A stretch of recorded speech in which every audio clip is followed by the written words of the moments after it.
Let's take a little stroll back to the early 2000s where baggy jeans were still fashionable and Naughty Dog decided to challenge an entire generation. Here are 54 solid facts about Jak II plus 3 more. Thank you to my wife for giving me that random number, minus the plus. I mean, she gave me the 54 plus 3, something I did because I thought it would be funny because it matches my previous Jak video.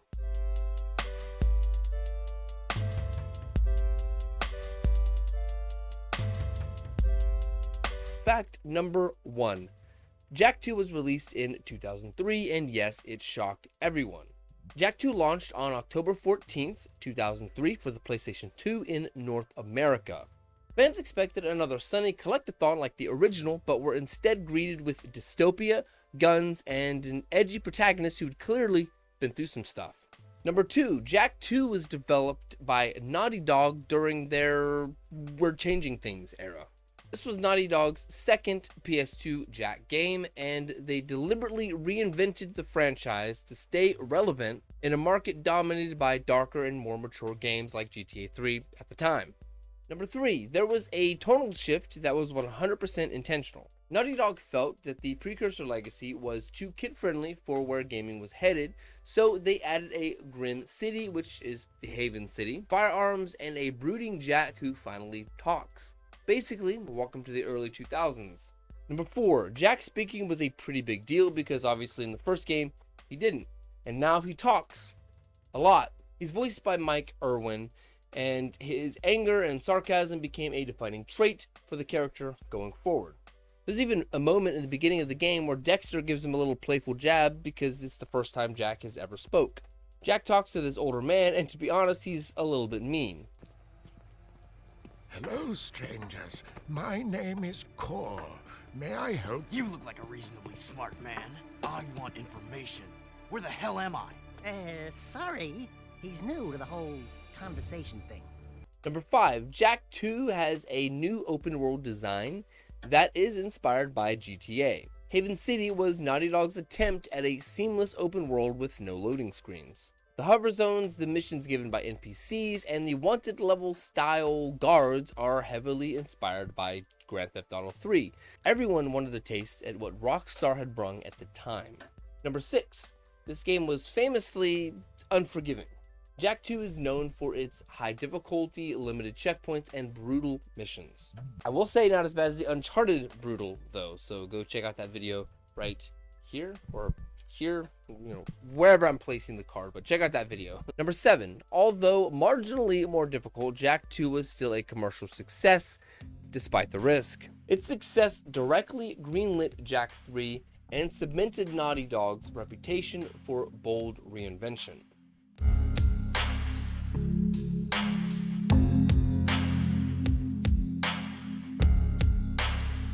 Number 8, the music for Jak II was composed by Josh Mansell, I think that's how you say his last name, which, just like the previous Jak video, this is the same guy that composed the music for all the Jak and Daxter games and the original Crash Bandicoot trilogy. I had to look this one up because I actually really loved the music in Jak II. I thought it was awesome. Number 9, ironically, out of all the Jak and Daxter games, Jak II happens to be the longest at 17 to 20 hours worth of content. If you're a completionist, expect to spend over 25 hours on this game. Number 10, gun-based combat replaced most of the melee combat in Jak II, which is the biggest difference in the precursor legacy. Jak now uses a morph gun which has multiple mods: the Blaster, Scatter, Vulcan, and the Peacemaker. Combat has shifted heavily towards shooting rather than the spin-punching platform of the first game. Number 11, Dark Jak was the risk-reward mechanic. Defeating enemies fills a Dark Eco meter, allowing Jak to transform into Dark Jak, which makes him insanely powerful, but you can't actually heal or revert early, so basically use it at the wrong time and you're stuck dealing with the consequences. Number 12, Haven City is fully connected with no loading screens. You can travel across the entire city seamlessly using hover zones, stolen vehicles, or on foot. And of course, missions accepted directly from NPCs reinforce the open world structure. Number 13, enemy AI and the security in the game actively hunt Jak. Causing trouble raises alert levels, triggering Crimson Guard patrols, airships, and turrets. The longer you survive, the more aggressive the city becomes, very GTA inspired. Number 14, checkpoints are very limited, making mistakes costly. As I kind of explained earlier, many missions restart entirely if you fail. This alone made Jak II notoriously difficult. Precise movement memorization and patience were basically required skills.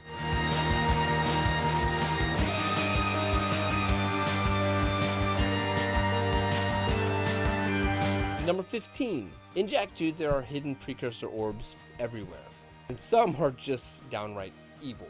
Many precursor orbs are placed in spots that have clearly exist just to mess with you, on tiny ledges above death drops, or in areas with instant fail consequences. A lot of them actually require late game abilities or clever vehicle tricks. Number 16, there are developer commentary rooms, sort of. So using debug style glitches or camera tricks, players have discovered out of bounds areas containing useful geometry and dev test spaces. Now these weren't meant to be seen, but it gives a cool little peek behind the curtain on how Haven City was built. Number 17, Naughty Dog loves self-references. There are symbols and props in Haven City referencing earlier Naughty Dog games, including Crash Bandicoot style crate shapes and familiar things hidden in textures and signs. Number 18, Jak's prison intro actually hides some extra dialogue and unused animations. Data miners later found cut voice lines and animations tied to Jak's imprisonment and dark eco experiments, suggesting that the opening section was originally longer and even darker than it currently is. Number 19, there are secret hover routes not tied to any missions. Some hover zone paths exist purely as traversal challenges and aren't required for any mission. They often lead to orbs or scout files and feel like an optional parkour puzzle for explorers. Number 20, certain metalhead insignias and murals foreshadow revelations that aren't fully explained until Jak III. Naughty Dog planted lore clues early for players who paid attention to environmental storytelling. Pretty cool. Number 21, some unintended secrets became famous exploits. Speedrunners discovered tricks like early access to restricted areas, skipping major mission segments, and breaking alert level AI. These weren't intentional Easter eggs, but the community definitely treats them like legendary secrets now.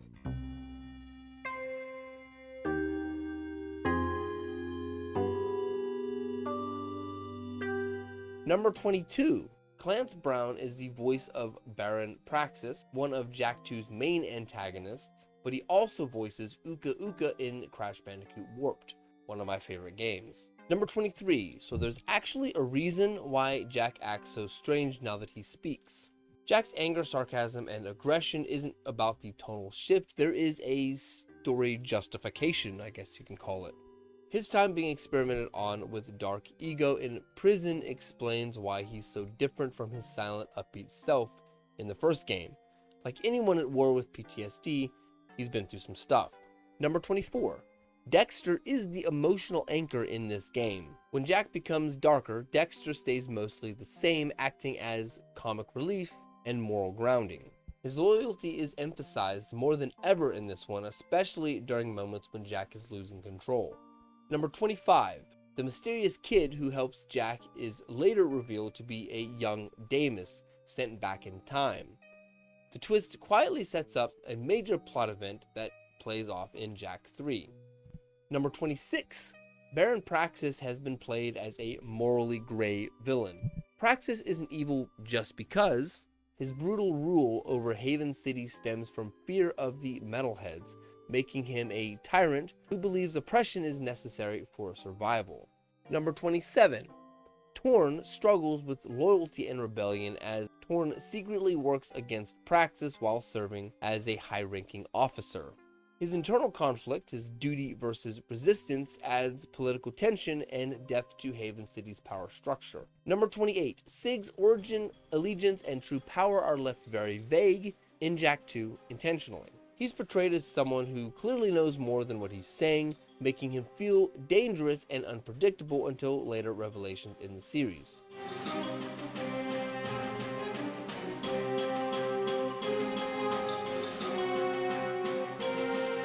Number 29, critics praised the ambition and the maturity of Jak II. Reviewers generally applauded Naughty Dog for taking a big creative risk. The darker tone, voice acting, and expanded gameplay were seen as bold and impressive for a sequel on PS2. Number 30, at release, Jak II earned high review scores, mostly low to mid-90s, from major outlets, placing it among the better reviewed PS2 platformers of its time. Currently, it sits at 8.3 out of 10 on Metacritic and 9.1 out of 10 on GameSpot. Number 31, the open world design was definitely a standout feature. Critics loved Haven City's seamless design, lack of loading screens, and GTA-inspired structure.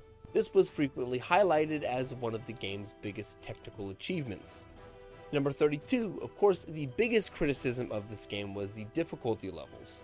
As I've explained a lot already, both reviewers and players complained about the brutal mission design, the sparse checkpoints, and sudden difficulty spikes. This became the defining controversy of the game. Number 33, longtime fans of the Precursor legacy were split on this. Some loved the edgy, darker Jak, and others felt that the humor and charm of the original was lost, but over time, nostalgia softened this divide. Number 34, despite its controversy, Jak II is still a commercial success. Even with the mixed fan reactions, Jak II sold millions of copies, proving that the risk paid off financially and it kept the franchise alive. Number 35, of course, Jak II's reputation did improve over time. Retrospectively, Jak II is now often seen as one of the most ambitious PS2 sequels, a cult favorite for players who grew up with it, and a love-to-rage-quit it classic. Many fans today consider it to be the most memorable game in the trilogy.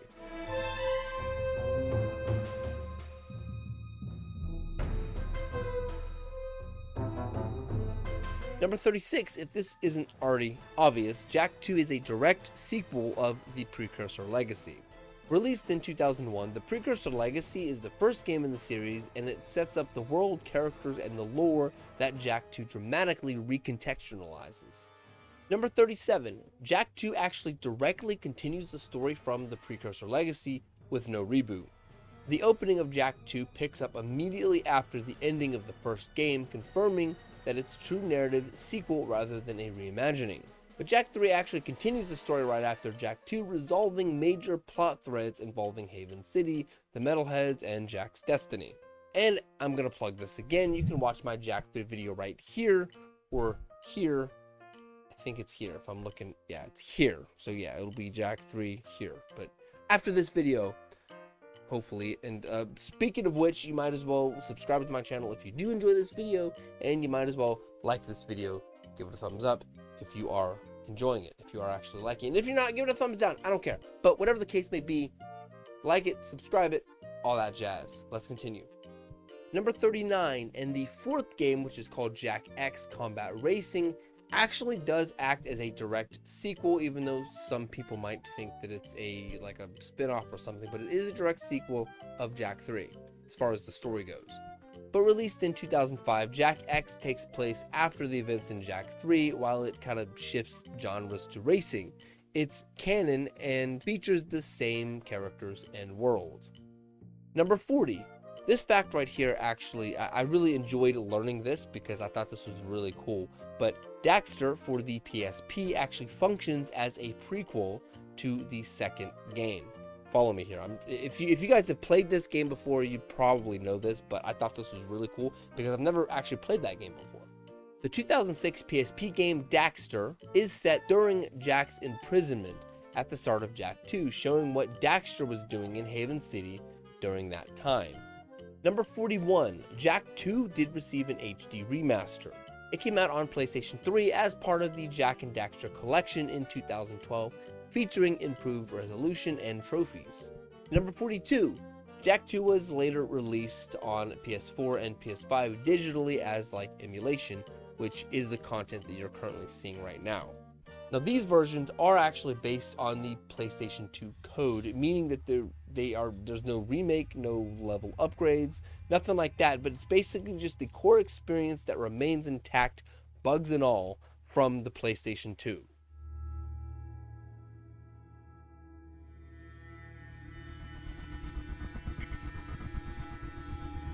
Now let's talk about numbers, the confusing part for me with the fact number 43.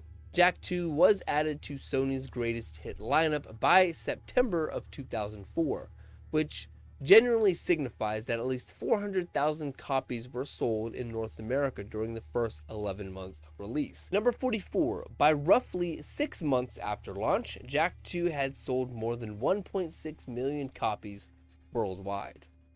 Number 45, in Japan, Jak II received a Platinum Prize for selling over 1 million units, a certification used by Sony to mark these significant sales. Number 46, with fandom and community collected data, it indicates that the game eventually hit about 2.78 million copies sold globally, with roughly 1.68 million in just North America, and 740,000 copies in Europe.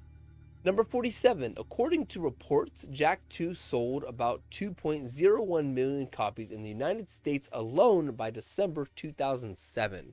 Number 48, while Jak II itself sold millions, the broader Jak and Daxter series, including the precursor Legacy, Jak II, Jak III, and all the other in the series, has sold over 7 million copies on PS2 alone, helping make it one of the better selling platformer franchises on the system.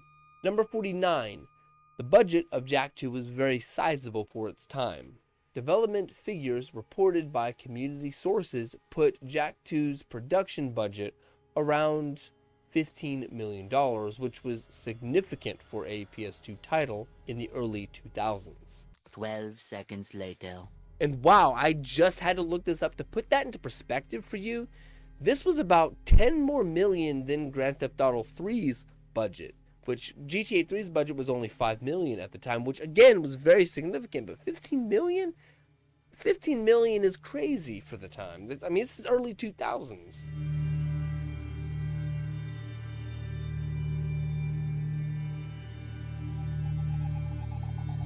Now that I'm done geeking out a little bit talking about GTA, I'm going to be talking more about GTA with fact number 50. In multiple interviews, developers admitted that Grand Theft Auto 3 heavily influenced Jak II's direction. They felt that the original Jak and Daxter formula wouldn't survive in a post-GTA market without evolving. Number 51, the darker tone was more of a deliberate business and creative decision. The developers had stated that they wanted the series to grow with its audience. The shift to a harsher world and older themes was meant to appeal to teens who had aged out of the purely kid-friendly platformers. Number 52, Jak's voice and his speaking was actually controversial even inside the studio. Interviews revealed that there was internal debate over giving Jak a voice. Some developers worried that it would alienate fans of the silent protagonist, but ultimately felt it was necessary to sell a darker story. What do you think? Do you prefer the, fun-loving, colorful Jak of the first precursor, or do you prefer the darker one? Please let me know in the comments. I would definitely love to hear your feedback. Number 53. The difficulty, as I did explain earlier, was definitely knowingly pushed too far. Naughty Dog later admitted in interviews that Jak II's difficulty was intentionally high to give the game the edge, but also acknowledged that they underestimated how frustrating it would be for players, which caused them to decrease it in the third game. Finally, number 54, the limited checkpoints were a design regret. In retrospectives, if Naughty Dog could change one thing, it would have been the checkpoint system. The feedback directly influenced the more forgiving structure of Jak III. And now for 3 more bonus facts as promised to make this 57 like my Jak video. Bonus fact number 1, the seamless open world has a technical flex. In interviews, Naughty Dog proudly highlighted Haven City's lack of loading screens as a major technical achievement on the PlayStation 2 hardware, something that they considered one of the game's biggest accomplishments.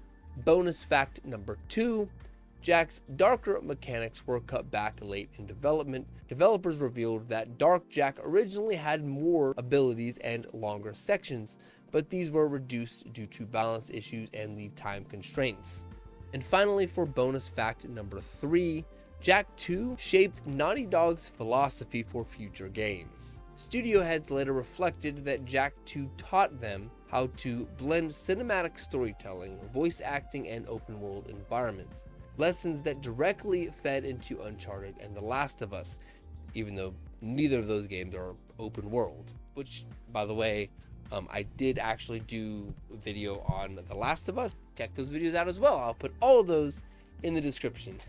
Now that the shameless plug is over, let's move on to the outro. Oh god. Oh god. Okay.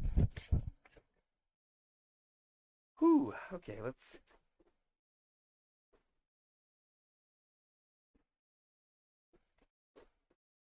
We'll just fix this here. Okay. All right. It's not. Let's move it back into the frame a little bit. There we go. All right. Heck of an outro, huh?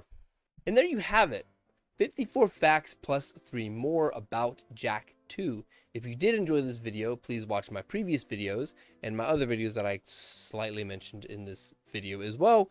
They will all be in the description, and leave this video a big ol' like and smack the subscribe button if you want to see more. Your support is always appreciated, especially if you enjoyed this style of video. I've never done a video like this where I'm standing up in front of it, you know, in front of a green screen and talking with gameplay behind me. I've never actually done this before, so I'm trying new stuff, you know? But for now, as I always say, I won't see you, but you will see me, or at least hear my voice, in the next video. Bye.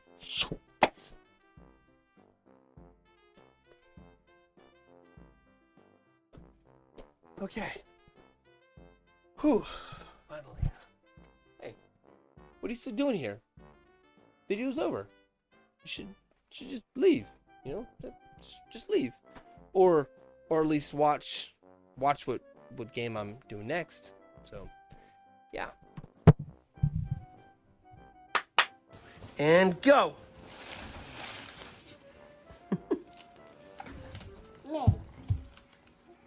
Okay, now you have to choose. Lucas picked. Okay, Lucas. Okay, what did Lucas pick? Family Guy, Back to the Multiverse. Ooh, okay, that's a new one. I've been wanting to try that. And, oh, he picked a video idea. So this one is 10 of my favorite games and why. Okay, now we gotta Lucas pick.